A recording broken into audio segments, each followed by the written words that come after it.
Туркменистане состоялась премьера фильма «Даракт», посвященная 78-летию победы в Великой Отечественной войне. Название фильма означает символ плодовитости, древо жизни, который часто встречается в вышивке женских накидок, орнаменте дверных ковровых пологов, дорожках, настилаемых в юртах. Фильм повествует о годах Великой Отечественной войны.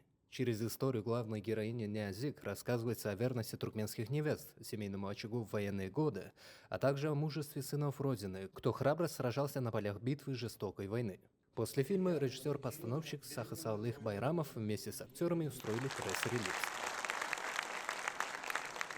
Filmde ağda geçetim gelýänler özüme hasam şol bir bütün Türkmen halkynyň kalbyndan bir özüniň şol watanyny goramak üçin biziň zenanalarymyzyň öz ellerindäki biledigini, özüniň ýakalyklaryny şol ýanky söwüş üçin hemme zat fond üçin diýip tawsiraýandyrlar. Şo taýda şolaryň tawsaryp, o taýda da ýanky men ýanky Gyzyl Kurta filminden hem şu Ýerbentden geldi diýip şol iki sany geliniň biri-birine şey duşýan ýerleri bar.